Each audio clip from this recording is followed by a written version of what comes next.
Because people forget he was the coach in Revenge of the Nerds way back in the day.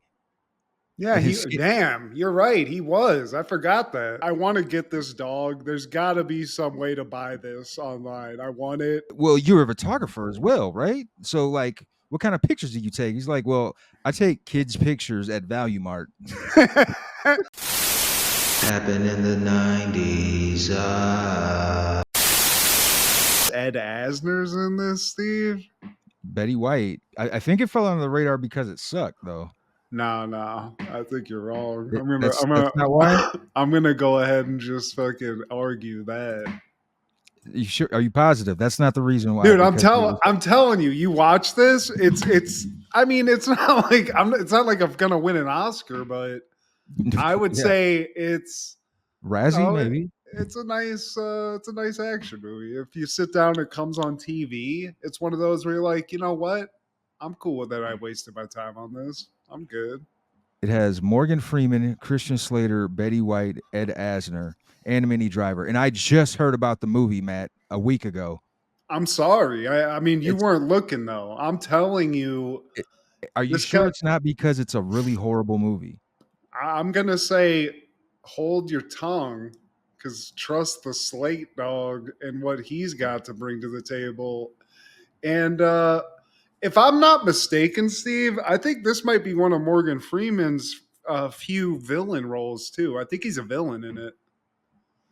Oh, so I'm just saying, you poo-poo this, and I get it. It's some guys. There's a flood, boats, bank robbery, but throw a little Slater and a little Ed Asner and just a dash of an evil Morgan Freeman into that little pot, and you come out with like what I would say, if I had to give you a percentage, it's like a 75% movie.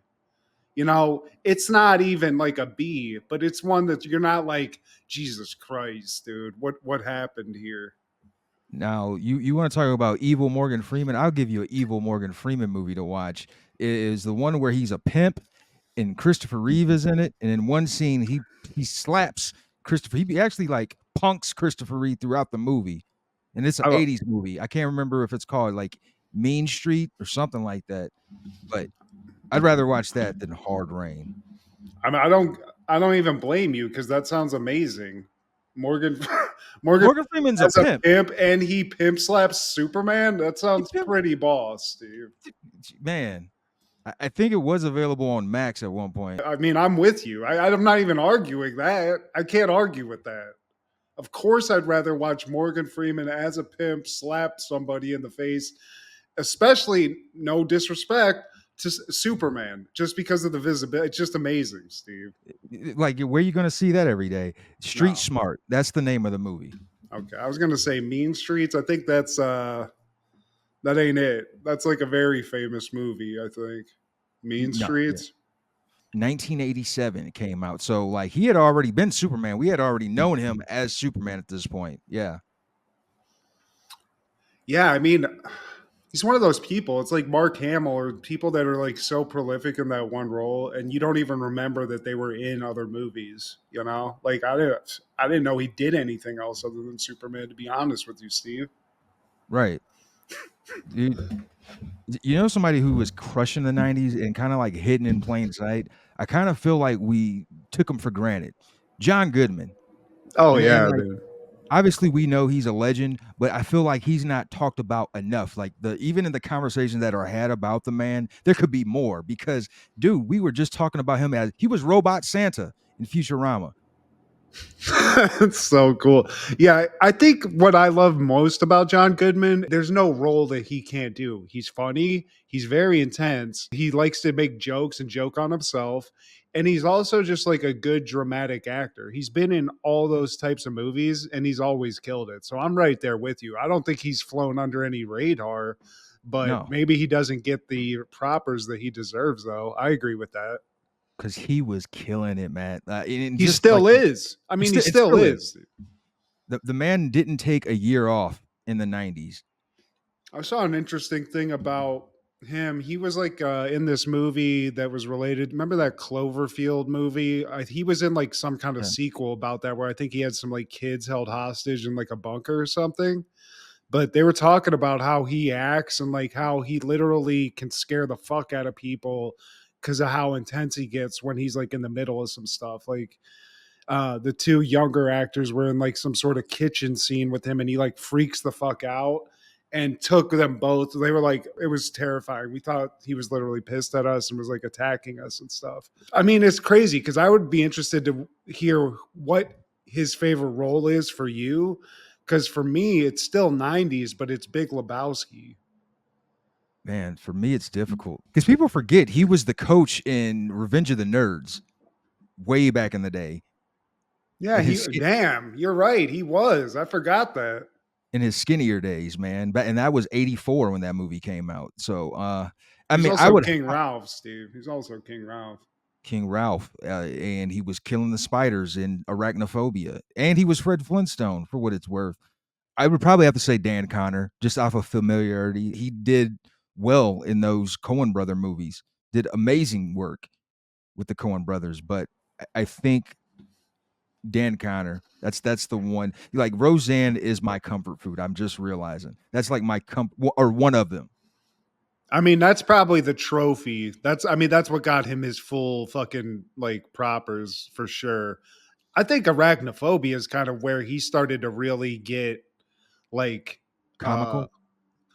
yeah, and I think it's just more he got a lot of notoriety from that. He played like sort of a wacky character in that, so he got himself like in there. But yeah, I don't know. I agree with you, Roseanne. I love me some Dan Connor in that show. It's to me the best episodes are the ones that are like kind of either hulks out on somebody or just like Dan centric in some way. Yeah, I got to go Big Lebowski, dude. Him with that flat top, That's just up there. I mean, constantly freaking the fuck out. I love that. And also just to bring it up to current, his that show Righteous Gemstones, he's fantastic in that show.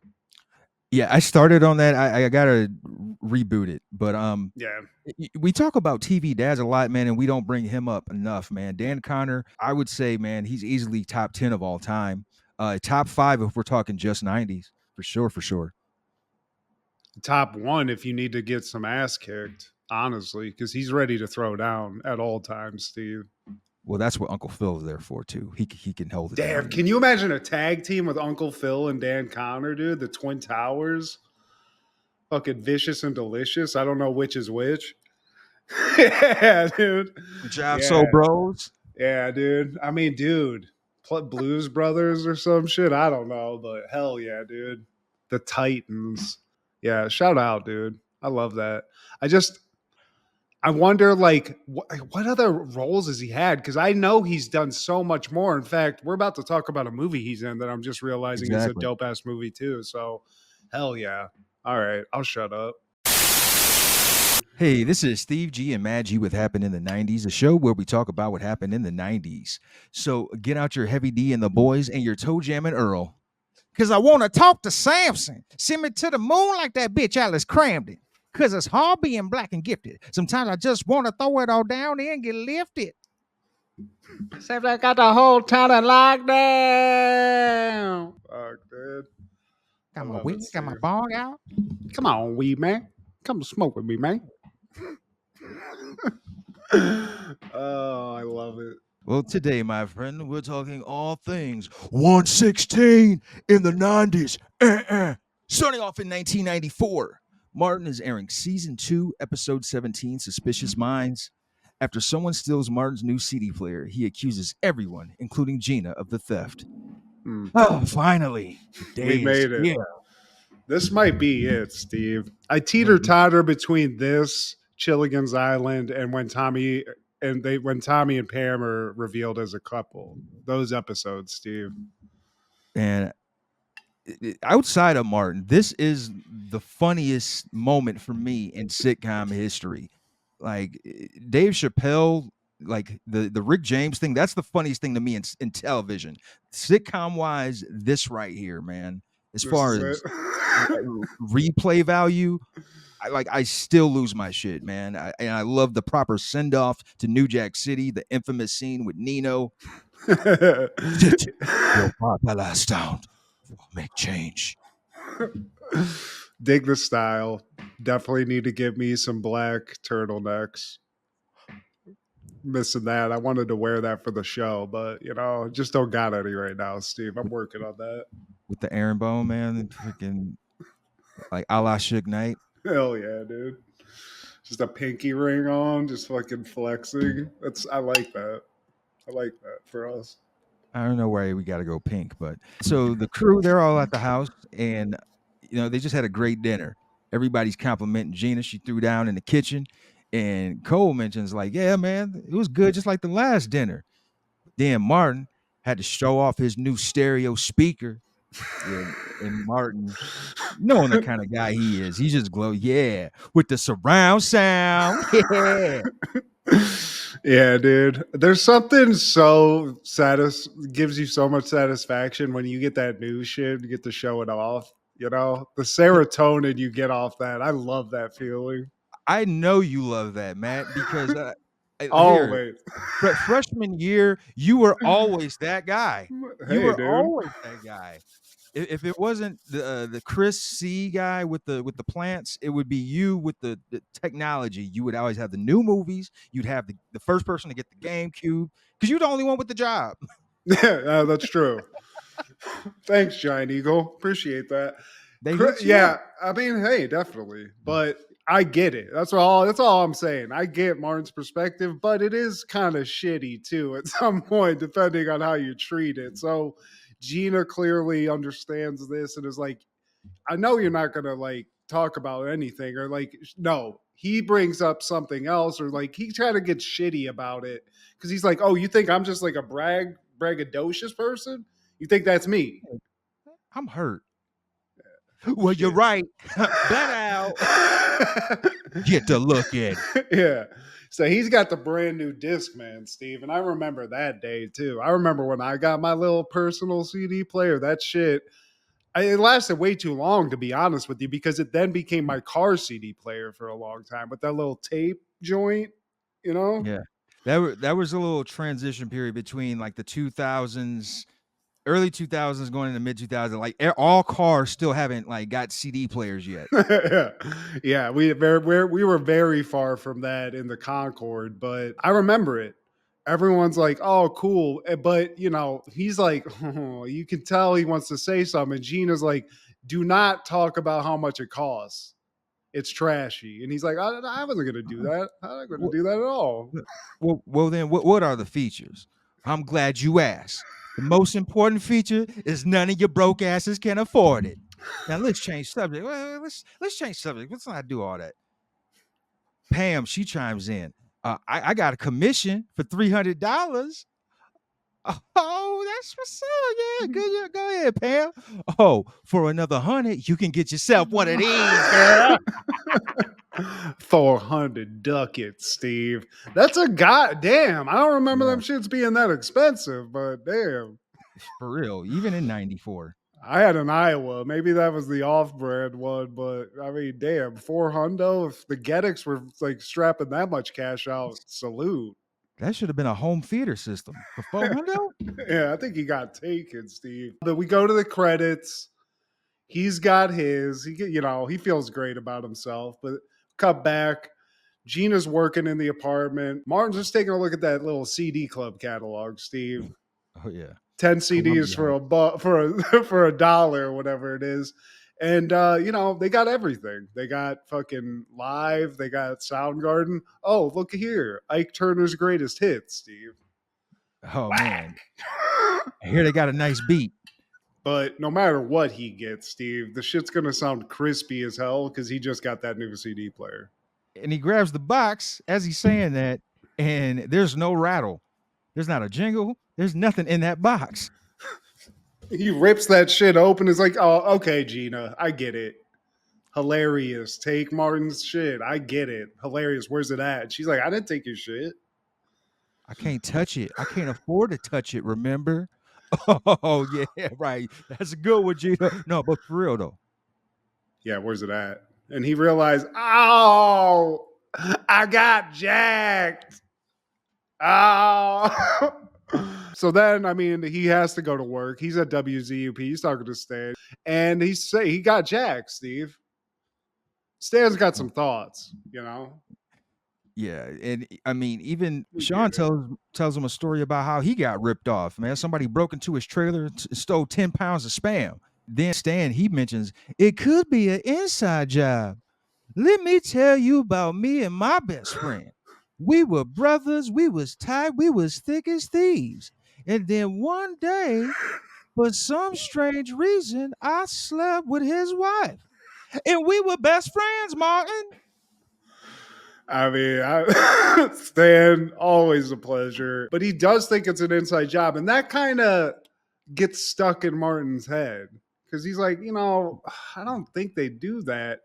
But Stan's like, think about it. Who were the only people who know about this thing? And he's like, Gina, my buddies. Okay.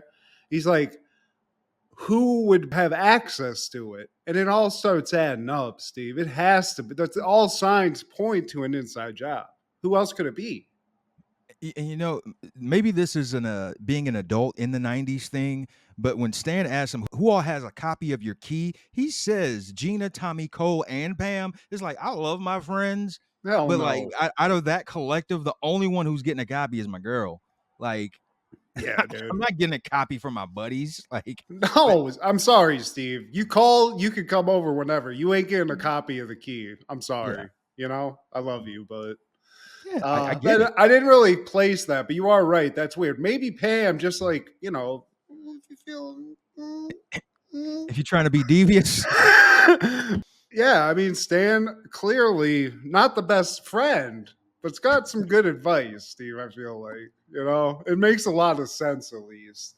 And Martin feels like that's true. And instead of doing his show, he has to take the rest of the day off to whoop some ass, basically. He's got to figure this out.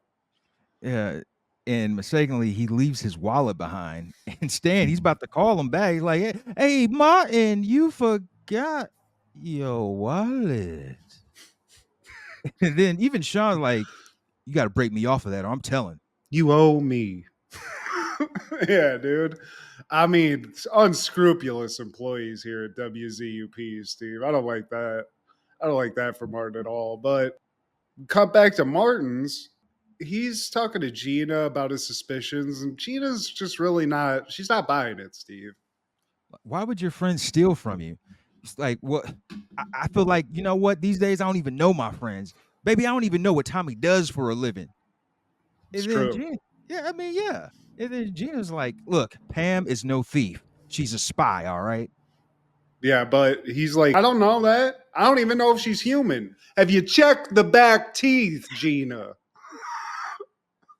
But he's not getting any help from his woman right now. He's it's out of control. So he's got to play Columbo here, Steve. So he decides to go over to Nipsey's and do a little one-on-one interrogation with each of these people, in a neutral environment, Steve. So first up, he's treating Cole to just some dinner. As always, Cole just annihilating some food. Martin's asking a lot of questions, and Cole's like, kind of starts questioning. He's like, Cole, the truth shall set you free. So Cole's like, oh, okay, I get it.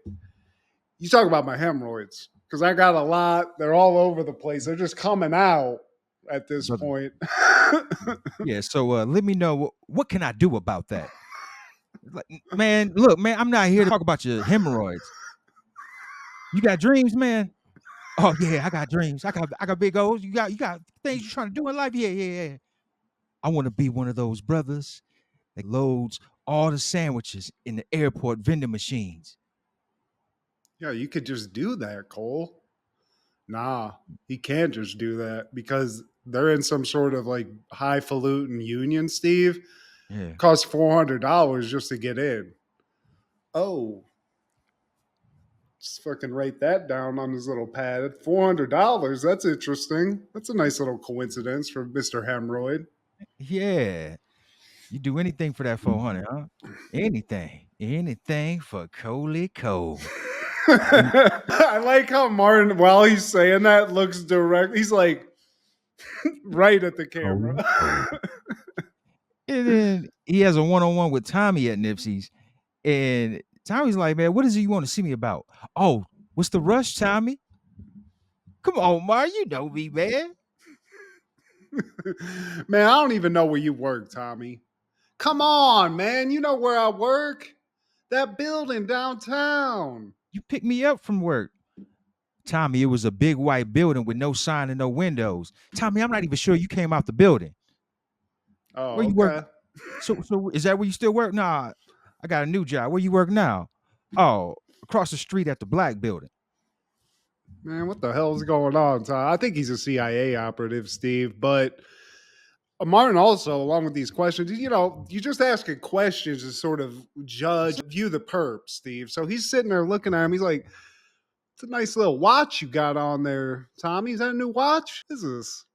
New coat, new leather jacket? That must cost you a lot of money. Where you get all the money for that?" And then Tommy gets into like this almost like weird like YouTube celebrity energy where he's like, "Look, Martin, if you need something, there's always a way to afford it." It's like one of those where he's Matthew Lesko at this point, Steve. And then he does like a little sinister laugh afterwards, which doesn't help the case. Yeah. There's, Yeah. there's always a way. Always a way, dog. And then, the top dog shows up, Steve. Pam shows up. She's a Nipsey's, and she's incredulous. She's like, "Why am I here? We got nothing in common."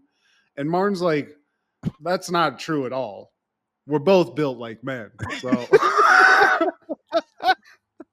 Don't flatter yourself, Martin. but as they're talking and giving each other shit, we do find out that they have, and this again makes me love Pam even more. Huge fan of kung fu flicks, notably starring Jim Kelly, the cool black dude from Enter the Dragon. Black And Belt Jones, hell Rita yeah. Hallway. Man, you come straight out of a comic book. Whoa. Yeah, but it's almost like they're vibing too much and they both realize it. And so they're just like, ugh. Ugh. Buckshot. I forget what he says, but they Is that start your insulting breath each other. smelling like boiled bologna? No, that's your feet eating through your shoes. Oh, fine. Okay. Whew. I don't like you, and you still don't have a man. But Pam does end the conversation by saying, like, if I want some, I just take it. And that's a little, write that note down, Steve. Touche for BDB. So now Martin's collected his evidence. And you gotta assemble the squad and to make this, you gotta really put some drama into it. So they have a roundtable meeting, Steve. It's kind of dark, it's stormy. It's just a vibe going on in the apartment. Everyone's just sort of in black. The apartment's dark, and then Martin comes out of nowhere, just out of the shadows, looking like Nino Brown, Steve. Yeah, with this dog sitting right there. And, Pam, she was like, "Why did you have us come out here when you know it's thundering?" I'm setting up my scene. Yeah, dude. And he's got some news about his CD player. He says that everyone gets up to leave. He's like, "Cole, sit your $5 ass down before I make some change." And Cole's like, "Oh, $5? Anybody got change? $5? And he's like, "I know who stole my CD player, and the person is in this room right now." nobody's saying shit, Steve." So And he pets the dog. Yeah. At first he's petting the dog, then he sicks it on everybody. Tommy he's looking right at like the camera, so he can't hide, but he's trying not to laugh the whole time, Steve. He's struggling. Tommy is struggling throughout this scene, man. It's a demon dog. I want to get this dog. There's got to be some way to buy this online. I want it. I do also love at one point he's like, he sits it down on the ground. He's like, "Sit." And it falls over because it's not alive. He's like, "Lay down," and just goes back into the sea. Everyone's like, "Oh shit."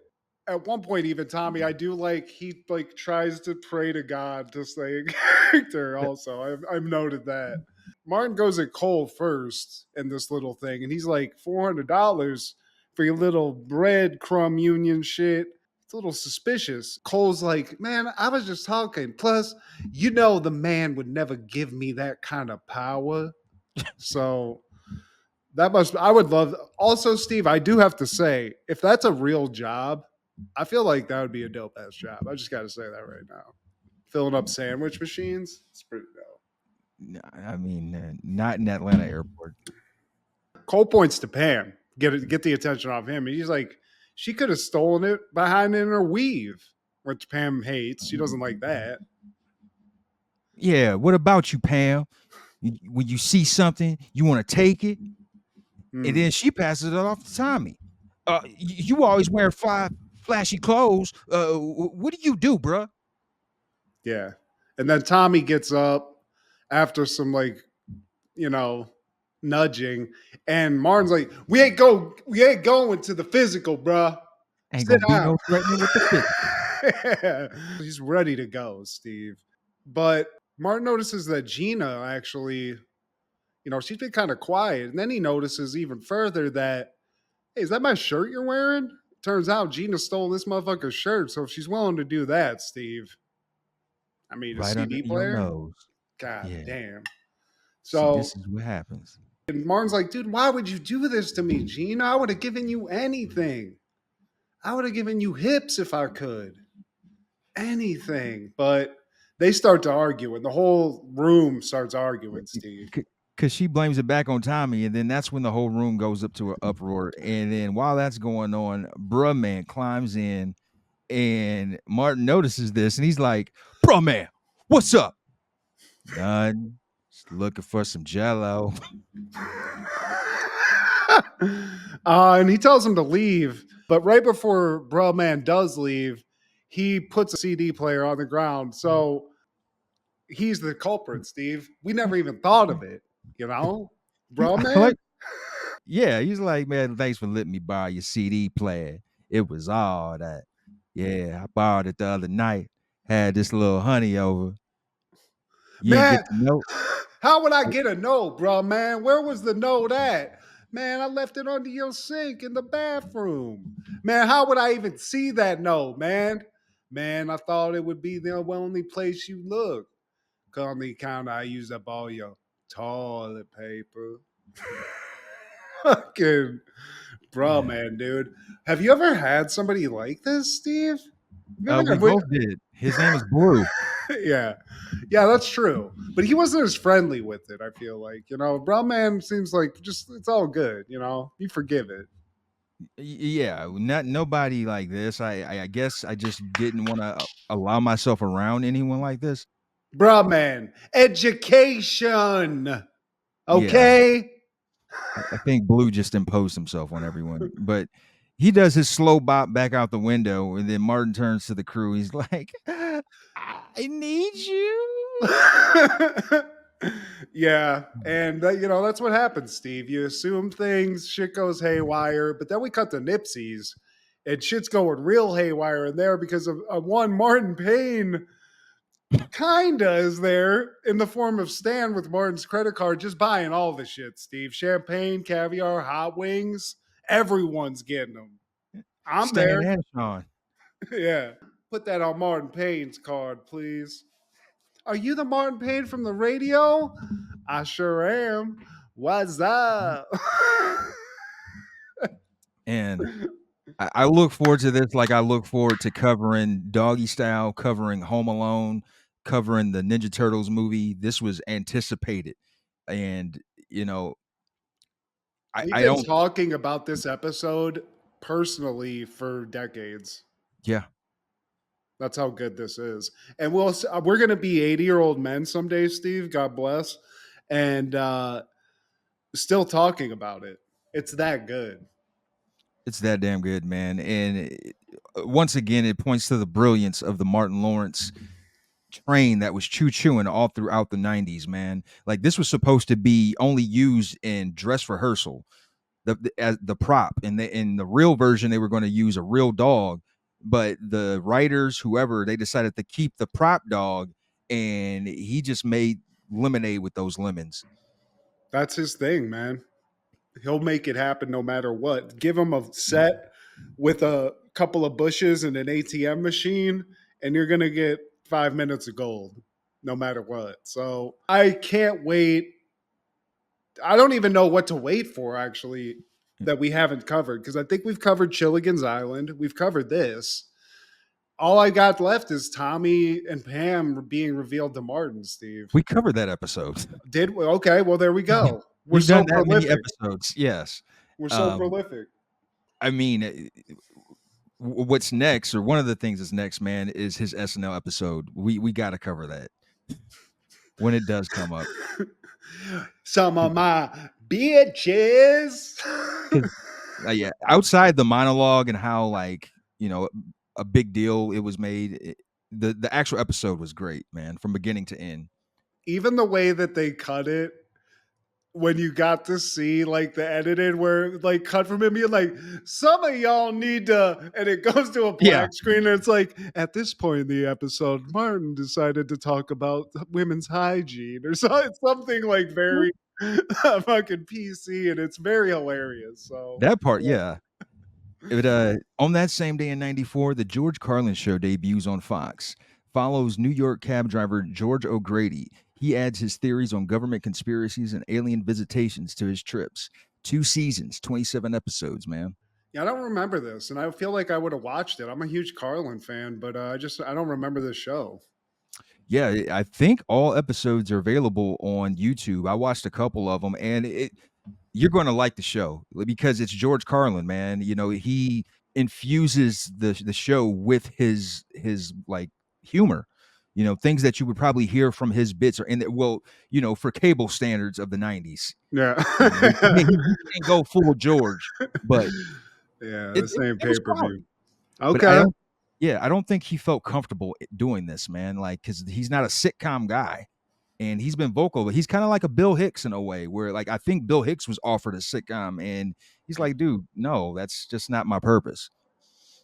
Yeah, and you got to respect that too. People that are aware of that, where they're just like, I know this is the dream that everybody in my profession has, but this shit, it doesn't fit what I do. So it's cool they gave him a show. I mean, it's crazy he didn't have more opportunities to do that, but maybe that's why. You know, he was just like, I know what I do. It's not going to work on TV unless you give me like a HBO show or something, which, I mean, all of his comedy specials that All I of them, remember are so fucking good, you know? every one of them, man. But yeah, dude, as fans, we would have loved to see more of this for George Carlin, man. Just, you know, more material. But He had some good roles in movies, especially Kevin Smith movies. He played some funny roles in a lot of like Dogma, Jay and Silent Bob. He was like a guy who gives head to truckers to hitchhike. Rules of the road.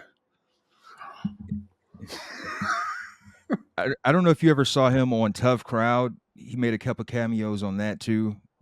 Had Oh, Colin Quinn. I don't remember that, but I bet he was killer on that. Oh yeah, everything he touches, man. R.I.P. to that legend. 1996, Frasier is airing season 3, episode 11, The Friend. Frasier sends out a radio call for a new friend and ends up meeting Bob, a barbecue-obsessed photographer.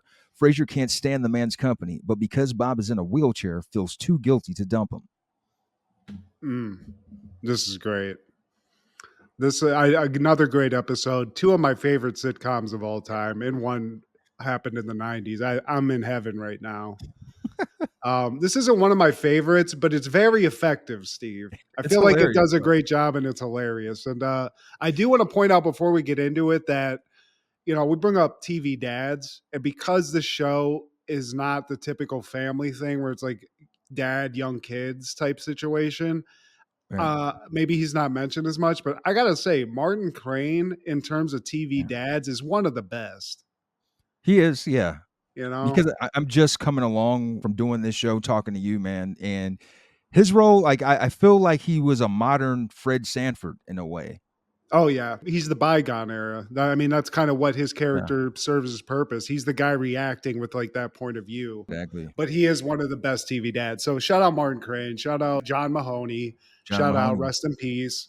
And Martin, at the beginning of this episode, comes right in with Eddie, his dog, and he's like, "You're never gonna guess what this thing ate. It's crazy." And Frasier, being the wet blanket he's like, "Are you gonna do this again? You guys always do this." Dad comes in, guess what he ate? Daphne says some dumb shit, and I gotta hear this while I'm getting ready for my very classy life.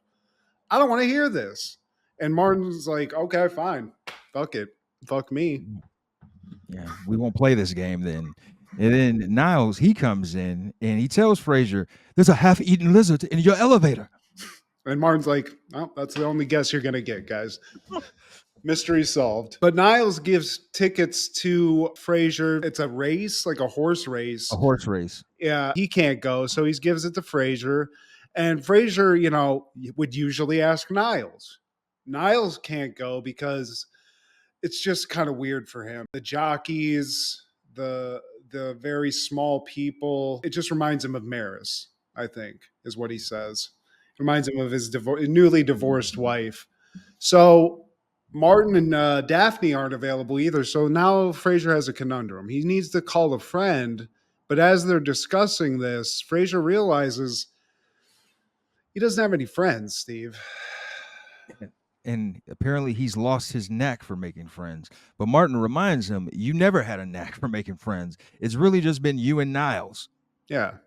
You guys would be in the corner talking about people's pleats and, fucking whatever. And just never really were good at it. And I get as a 40 something year old man, Steve, I feel like I can be sociable, but I still find it hard to make a friend at this age, you know?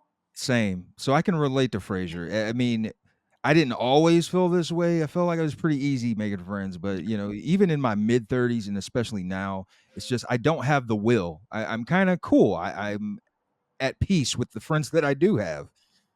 I agree. And I'm trying my best, but here's the problem for me is that if any sort of difference comes up that's even a minor thing or even a weird thing like how they chew food or something, the yeeting of a new person into my life can happen immediately, Stephen, for no reason. Frasier, he's like, guys, okay, whatever, dad. But all that aside, I think this would be a great topic for my show. I got a show. I can have all the friends I want, bitches. So fuck you. And that's basically how that scene ends. Cut to the show. Frasier puts it right into action. He's talking about, friendship and making friends. And he tells his listeners, like, hey, man, I hope that if you saw me in the streets, you would approach me because I would love to meet you guys. I'd love to meet a new friend, you But know? Roz stops this with like, "Hey, Frasier, I got a PSA. Dude, have you lost your mind? Yeah, are you Like stupid? you're inviting all of these weirdos and lunatics and freaks into your life. Is Yeah. that what you really want?" Yeah, and as soon as she hits the cough button back on and he goes back on air, you find out she's right because Gerard calls in because what Frasier said really moved him. It is hard to make a friend. He's like, maybe we could get together sometime for a beer. And that's right up Frasier's alley. He used to go to Cheers. He sounds okay, and he's like, I don't know. Maybe I could comb your hair. I don't know. And so that's where the worm really starts turning, Steve. A little bit later, you hear Frasier telling this guy, "Dude, I don't have 5,000 for your French fry machine." The The Spuddy Spuddy Buddy? Buddy. Yeah. Oh yeah. I guess it was a bad idea. And then Roz, after the show, she's like, okay, weird enough, but okay, you want to read the faxes you got from these fucking freaks? And I gotta love that. I never thought of that. Because fax machines to me were like, I don't know, sort of a weird thing. But the fact that there were weirdos back in the day who had access to a fax machine and might fax like a radio station or something, that's terrifying, Steve. I A mean, all you nice needed dick. was a library card. Yeah, I guess you're right. Yeah, so he sifts through them, but then he finds out of the duds, this guy Bob Reynolds sent a fax, and Bob doesn't seem like a freak. He's not talking about combing of hair or like his nipples. Nothing. No QAnon shit. Nothing. He just seems like a nice guy. So Fraser's like, you know what? Time to put my money where my mouth is here. I'm going to arrange a meeting with this guy. Let's make a friend. This is a crazy idea. This is weird. Friendship in this way, Steve, this is like a dating service almost. Like, I don't like this. This is like Very, Tinder for friends. yeah, very weird. And those things actually happen. Mm. Yeah. Yeah, I mean, it's very strange times that we're in now, especially. I mean, Frasier would be cleaning up. If it was now, he would be getting his dick sucked constantly, possibly in a car. or in Cafe Nervosa, which is where we go. Niles sits down because Frasier's already got a table. This is a stat quo basically. He sits down, but Frasier's like, "Hey man, this is kind of awkward, but I'm not here to hang out with you. I'm here to hang out with my new friend, Bob." And You dumping me for a guy named Bob? yeah. Then the waitress comes over and is like, "Frasier, somebody is here saying that they're here to meet you." And Niles is like, "Probably the much ballyhooed Bob." And he gets petty and leaves. And Frasier goes over and sits down at a table with Bob. And Bob seems like a nice guy, Steve. He doesn't get up to shake a hand, but he's chilling. He seems pretty cool. And Bob, to me, I mean, this guy's famous, Steve. He was on This Is Us, the TV show. He looks like that guy, Harry Dean Stanton, He who was in a does. lot of weird shit, but it's Griffin not Dune. him. Yeah. He does look like him. I was thinking that. Yeah. At first, it's all good. Bob's like basically sucking Frasier's dick, metaphorically. He's like, "Man, everything you say is gold. And what I love most about you is you're funny." And who doesn't want to hear that, Steve? How about some coffee? And then after that, get some barbecue. You eat barbecue? Well, maybe on holidays, 4th of July. Turns out Bob barbecue freak, Steve. What he He's like, did do, because I just want to make sure that it's not confusing. Bob quotes Mark Twain while he's giving Frasier respect. So Frasier's like, "Well, we're fucking simpatico here." So as he's realizing this, he's like, "Look, man, after these coffees are done, you're a cool guy. Let's go out to eat." And Bob's like, yeah, "Cool." So they leave it at that. But then Frasier sees that book and he's like, "What's that book? Is that like another, like the Iliad or something classy?" And Bob's like, "Oh no, it's the barbecue Bible. I'm a barbecue." He loves barbecue, Steve, all of it. Mesquite, smoke, whatever. He loves it all, Steve. yeah, he's Ribeyes, like Bubba when it comes to this barbecue. mustard rubs, dry brines, wet brines, Steve. He loves it all. And he won't stop talking about it. And in order to get this to stop, because Frasier is like the anti-barbecue guy, Steve. I don't get it. Barbecue is one of my favorite foods. It's delicious. I love making it. But Frasier, obviously, he's a man about town, Steve. He's a classy gentleman. He doesn't want to eat, smoked meats, I guess. To try to break the ice, still after hearing all of this about barbecue, he's like, "Well, you're a photographer as well, right? So, like, what kind of pictures do you take?" He's like, "Well, I take kids' pictures at Value Mart." What's your equipment? He's like, it's just what they got, man. I don't know. I work at Sears. So this whole thing's blowing up in his face. He's already agreed to go out with Bob. So he's committed to at least a dinner. That sucks in and of itself. Here's where we get into the problems with new friends. Maybe it sounds good at first, but then you start meeting them and start learning all these things. It sucks. Fraser, he tells Bob, like, "You know what about that dinner?" Because he's about to tell him, like, "Man, this isn't a good idea." And right as he says that, Bob pulls away from the table, and that's when he realizes, "Oh, this man's in a wheelchair." Son of a bitch. I don't get this as a man of psychology, Steve, but Fraser's a petty man as well. And the optics, weird, I guess. I don't get jumping to that conclusion, but he goes out with Bob. He wheels him out. They go have some barbecue. And this is where we see him later. He's recovering from that. His guts usually have brie and wine. He had to drink beer and have a couple of T-bones. He's just like, this guy is fucking sucks, dude. He just prattles on endlessly about stuff that I hate. And Martin's like, that sounds familiar. Yeah.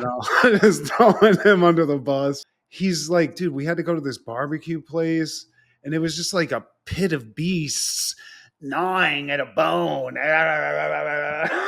And it's just not his scene, Steve. Daphne is like, well, why don't you just like the equivalent of break up with the guy?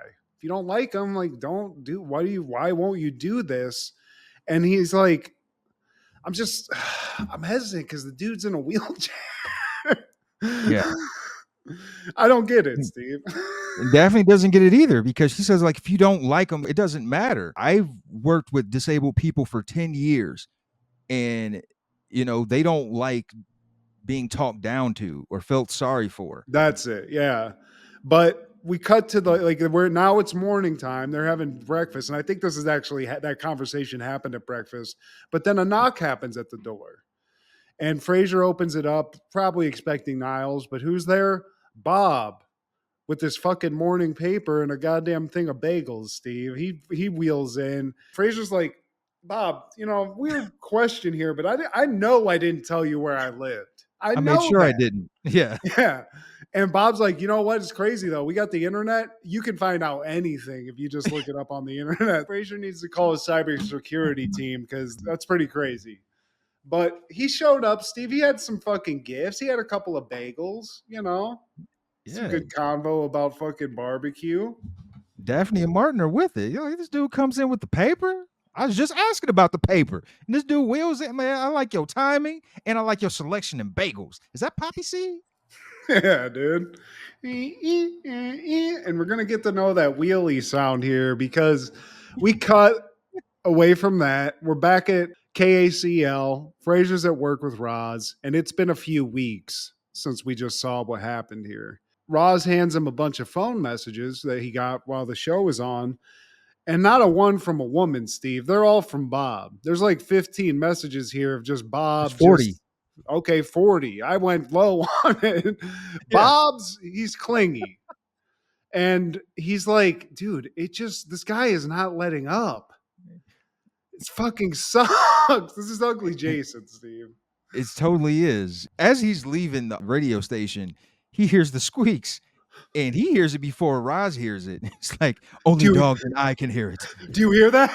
That's like a fucking earthquake's coming. And I was like, what are you talking about? He's like, no, he's here. I'm telling you, it's Bob. She's like, you're crazy. He's like, I'm not fucking crazy, Roz. He looks crazy. But then we start hearing it, and he's like, oh my God, he's here. And this man of psychology, Steve, he went to Harvard. Instead of just face up to this guy and be like, dude, we can't be friends anymore, he hides under his desk and lets Roz take the bullet, Steve. I like how they went Jaws style with it, and you could see like the little top of the hat just like creeping past the window. I love that. He's wearing like a Nardwar hat, and Frasier, he's overhearing the conversation Roz is having with Bob, and he's like, I saw that vacancy by Frasier's apartment, and guess who's going to be new neighbors? Oh, and Frasier hears that and is like, oh. Roz is thrilled because that means Frasier's going to be miserable. He leaves, Bob leaves, and Frasier gets up and he's like, Roz, I need some advice for breaking up with men. And you're clearly the one with the most experience doing that. So what do I do here? Her usual tactic is not going to work in this situation because it's to tell the guy that she loves him and she wants to have his baby. And I don't know, maybe that would work. It'd work on me, Steve, but I don't know. Bob, he just wants a friend. So We cut back to Cafe Nervosa, and Frasier, he's trying to talk to Niles. He notices that Niles has a coffee that Frasier doesn't usually drink. He's like, dude, that's not what I drink. He's like, this isn't for you. It's for my friend. Oh, you have a friend? Yes, today we are hanging. yeah. Niles got him a stud, Steve. There's some guy named Ralph sitting at him, a real blue collar guy who's just confused by everything. He's like, honestly, buddy, when you said, do you want coffee? I thought you were just going to bring me a coffee. Yeah. I can't stay too long. I got 4 more pools to clean, including yours. I'm running out of daylight, Ralph. He's living in a van down by the river. But Frasier and Bob sit down. Bob's like, man, I'm just glad to hear from you. I feel like I'm the one that's always like making plans, getting you cool Nardwar hats, which here's one for you that I just copped. I just feel like it's all one sided. So it's just nice, that my buddy, my new friend, wanted to see me and wanted to hang out at Cafe Nervosa. Good to see you. But that's not the case, Steve. Yeah. It's not. I thought you'd like it, neighbor. And like Fraser's like, dude, all right, man. So he starts off about to give him his his walking papers, and Bob cuts on. It's like, dude, if you were a woman, I'd swear you were dumping me. Yeah, well, bud, turns out that's exactly what I'm doing. Bob's like, I mean, tell me like what I did wrong at least. And he's like, well, dude, you just fucking are annoying. You won't shut the fuck up.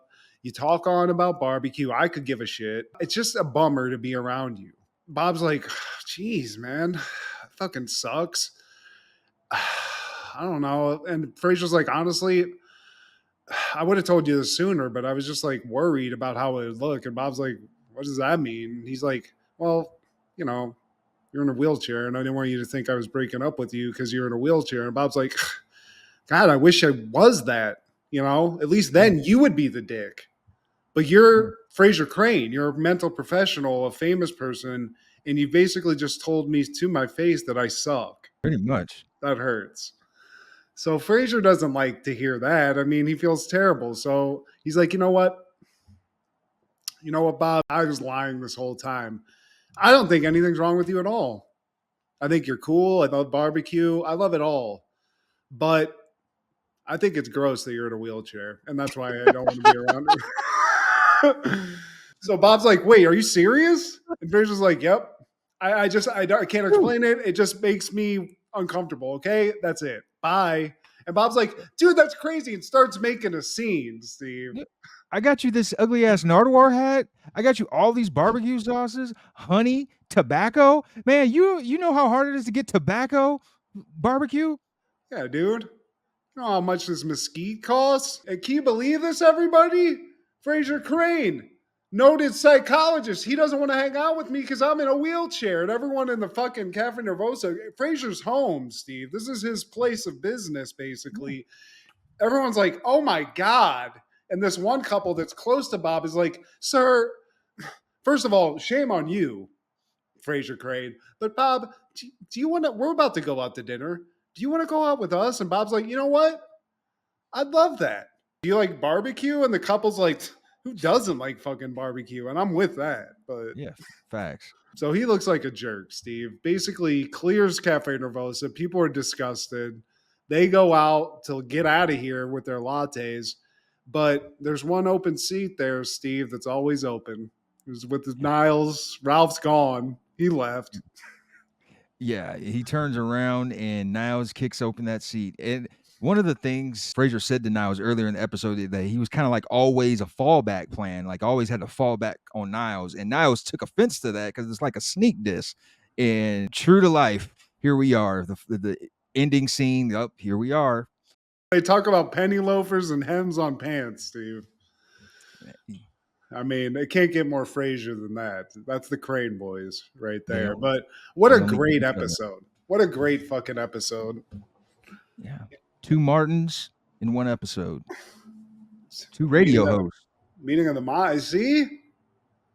Parallels, Steve. They actually had a show together too, I think, at one point in the 2000s, Frasier and Martin, for like 2 episodes. But, you know. What happened with that? I just think that it was just like somebody like our age that was like, what if Frasier and Martin were in the same show? But they never thought anything beyond that. It was like, I write it? Oh, shit. Fuck. Okay. Now what? Yeah. You're lawyers. I don't know. Whatever. Is that what they were? I think they were lawyers, I think. If I remember correctly. It was very disappointing for me as a fan of both shows, but, you know, salute. Yeah. They gave it a shot, you know? 1998, Fallen debuts in theaters. Homicide detective John Hobbs witnesses the execution of serial killer Edgar Reese. Soon after the execution, the killings start again, and they are very similar to Reese's style. Directed by Gregory Hoblit, starring Denzel Washington, John Goodman, Donald Sutherland, Mbeth Davids, James Gandolfini, and Elias Koteas. Casey Jones. Casey Jones, dude, playing a serial killer, Steve. Some kind of demon serial killer who can put his soul just out there in the ether to travel, you know? He traveled to Ohio to meet a man who could speak Syrian Aramaic to help him with his dialogue.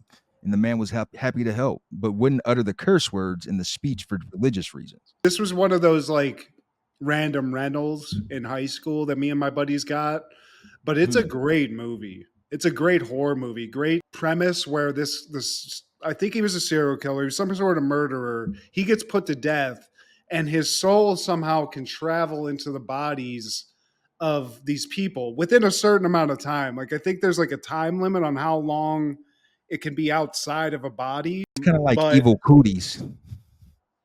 Yeah, exactly. It's ultimate COVID, basically, where you cough, it gets into somebody else. But Denzel got this guy on death row, thinks his job's over. But then this killer's soul, or like this demon soul, starts doing this shit again. They start Yeah. investigating it. And then as this movie starts culminating, this soul sort of like antagonizing Denzel. Like, so he'll be walking down the street and people will be like looking at him real hard, and it'll just keep going from person to person, which makes it super interesting because he'll like kill a guy and then it'll go into somebody else. Like, eventually it goes into John Goodman, who's like his partner in this. It gets crazy, you know?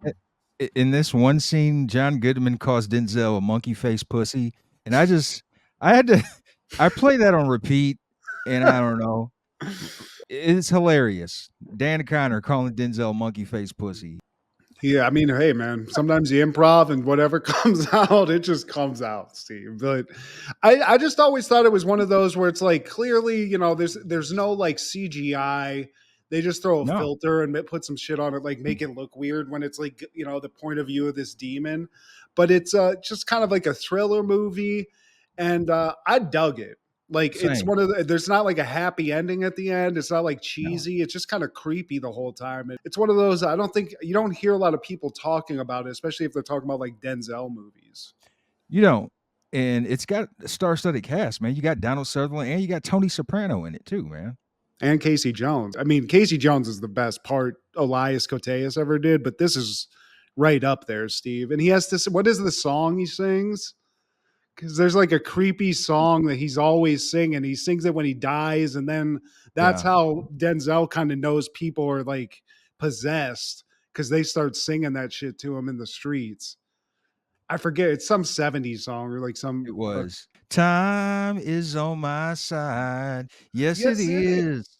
Yeah, hell yeah, dude. It's this is good. Check out Fallen. This is definitely a keeper in the '90s pile.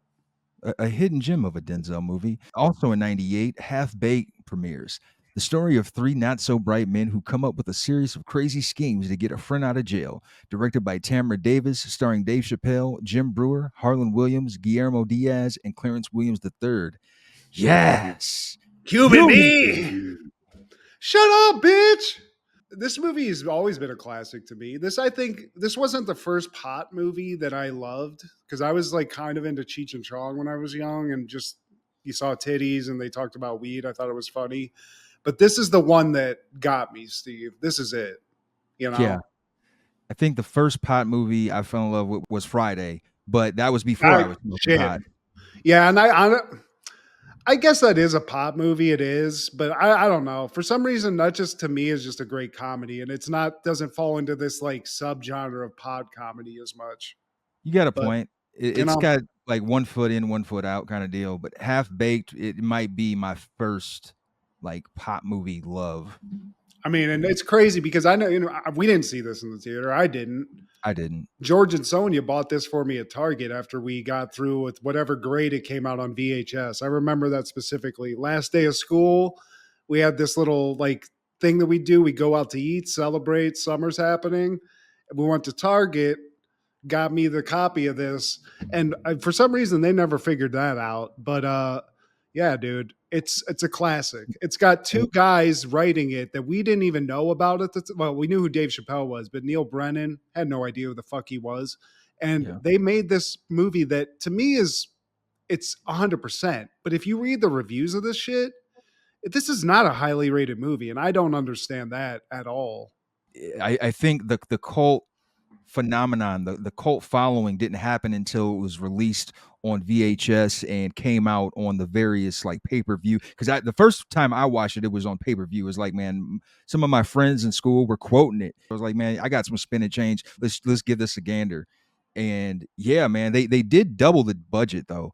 The budget was 8 million. The box office was 17.5 million.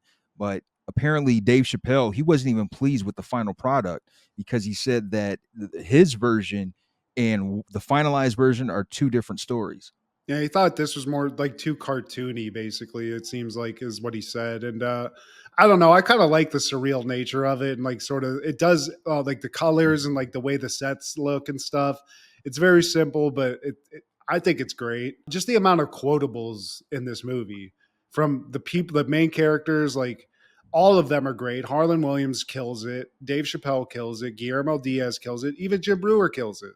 Jim You Brewer. know, everybody does, but even like just like the characters Dave Chappelle plays, the fucking Sir Smoke a Lot guy, Sir all the Smoke a Lot. all the cameos, all of it is just fantastic. The different kinds of potheads, the John Stewart, Snoop Doggy Dogg, Willie Nelson, Stephen Baldwin. Yeah, John Stewart, he was the enhancement smoker that needs it just to be like, have you ever done this on weed?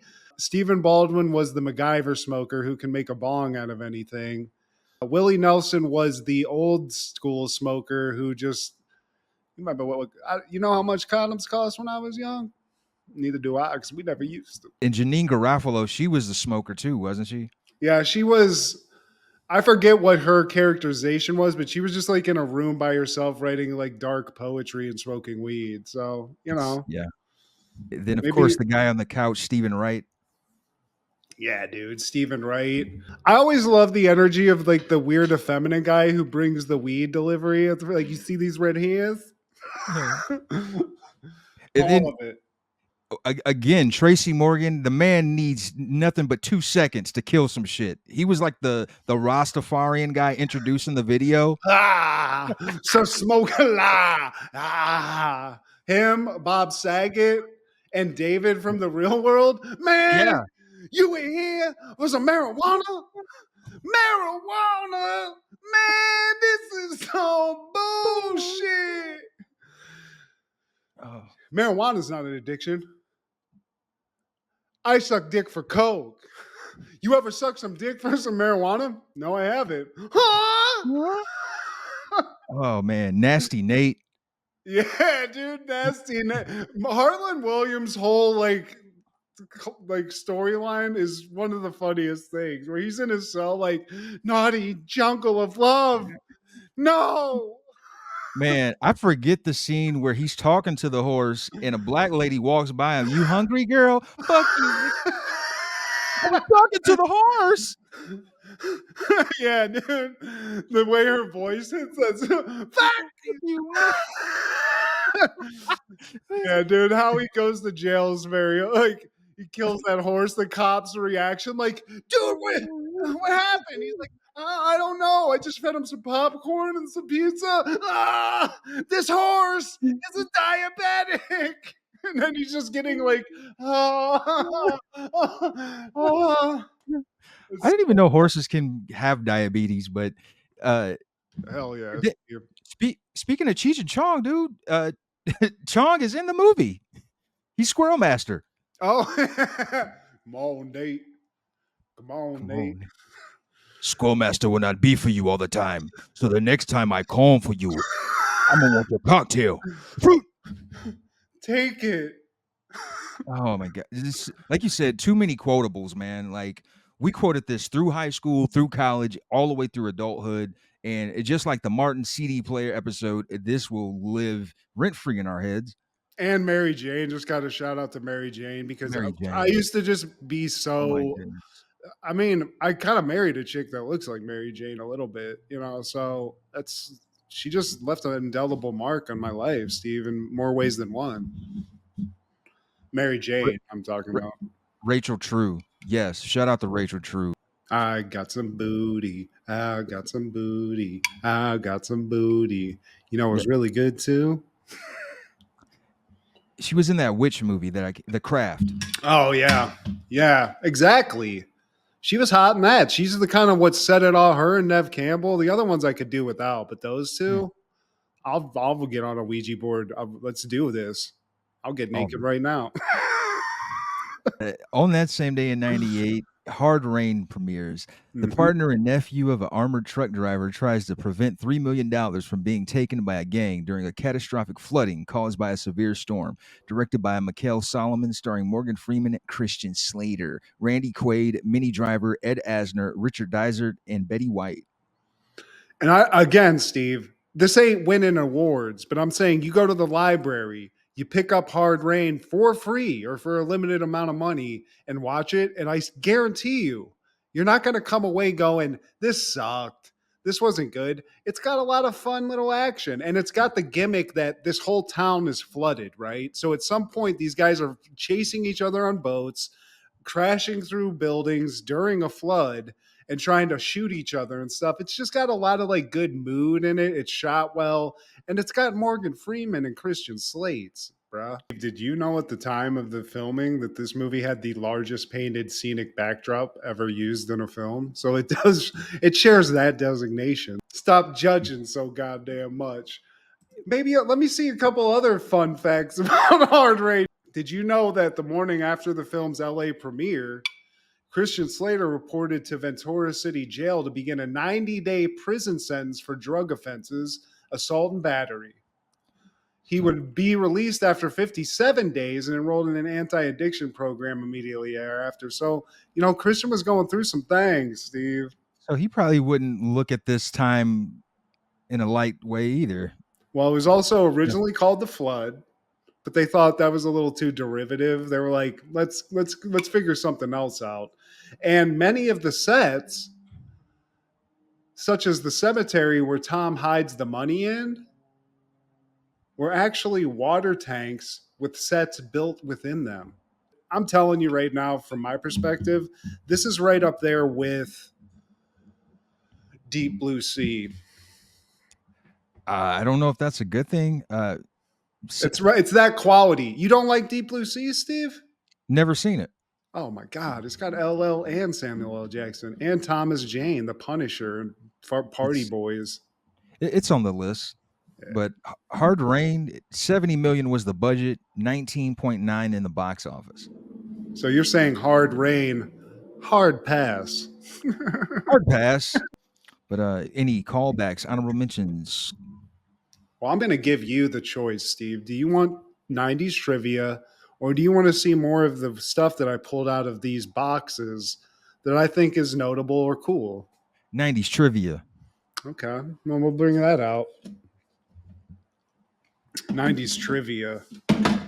Shout out to George Leroy, who gave me this for Christmas, knowing we'd use it. He insists that we use it. So I'm glad you picked this. Shout out to George Leroy. He's just the best. But, Steve, who shot Mr. Burns in The Simpsons? Maggie Simpson. What is the name of the unique language spoken by Furbies? Goo Goo Doo Doo. Close. Furbish. Furbish. That's what I was looking for. And I'm going to give you two more just to see if we can figure this out. In what year did sovereignty over Hong Kong transfer from the United Kingdom to China?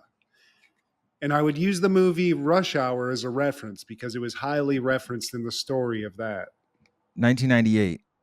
So close. 97, Steve. 97. Love the UK. Just at some point they just had to start giving shit back that they stole from people. You gotta love that. They got theirs. They still owe a lot. Yeah, they definitely got a few more things to give back. But last question. I think you got this, Steve, because it was something happened at this. But in what U.S. city were the 1996 Summer Olympic Games held? Atlanta. Yep. Statlander, Steve, and I'm going to give you the win here. I don't know exactly what the score was. I think you're 2 for 2. Two wins, 2 losses. 2 and 2. Okay, I'll live with that. Yeah. And all I got, man, I got actually a couple things. 94, Living Single was airing The Hand That Robs the Cradle, and that features a young Terrence Howard. He's dating Maxine Shaw, attorney-in-law, man. These motherfuckers, man. Maxine, motherfucker, man. It kicked me out of Iron Man. But in 95, Monday Night Raw, they get a guest cameo from William Shatner, the Shat Man himself. Shat dog. Yeah, he gets it in with Jerry Lawler. He does his tumbles and tosses in the ring. That was pretty cool. 98, Family Matters airing. Breaking up is hard to do, and that is when Steve and Myra break up. And I think this is the episode where Johnny Cochran makes a cameo at the end, and he's supposed to be representing Myra because she's taking him to court for breach of contract in the court of love. And oh man, 99. We just covered Walker, so I didn't want to do it too fresh, but Walker Texas Ranger is airing Special Witness in 99, and that has a Gary Busey Dude, feature. I watched the beginning of this just because it was playing after the last episode. I hope she Busey did. just straight killing a guy in broad daylight, Steve. Broad Cold daylight blooded. in front of a special needs person, and the fact that they call this special witness, I don't know. I guiltily found that hilarious, but like at one point he was going to kill her because he like the guy that's doing all the hiring for this. He's like, man, you left one thing out. There's one thing. He's like, what? You want me to kill the retard? It's like, whoa, 90s, slow down. I've been doing blow all afternoon. You want me to kill that retard? He straight up says that. Like, and he was about that. He was going to do that. But we just covered DJ being evil and with Turbo or Nitro. It's like, man, Walker, we'll revisit. We'll come back God, about it. dude, the fucking gem of a show, Steve. I didn't even know it was just that filled with just nice little treats. Gary Busey, Dude, just like John honestly Goodman, I looking feel like I it was might have been taking Walker post for granted. motorcycle Like, accident because his forehead's kind of fucked up in it, Steve. He's got that like look to him. yeah, always. And also, I think Dion was in the beginning of this episode because they're doing the Special Olympics. And Dion, he's a man of the people. It's got Dion and his wife at the time, Pilar, the mother of Shador. Because they were like, I guess, you know how they have celebrities come in and like, hey, you can do it. So yeah, that was cool because he's my goat, my favorite. Prime time, dude. Prime time's a beast, Steve. I respect that. But please like, share, subscribe, and comment. Please tell your sister, shut up, bitch. Check out Food Show Fanatics, as well as Crushgasm and our guy Clark the Shark on Podcastle. This is Steve G and Matt G with Happened in the 90s. Matt was the fat kid, Steve was the flat kid. Life wasn't always great, but you know what was? The 90s. Happened in the 90s. Yeah! Sometimes I just want to throw it all down and get lifted.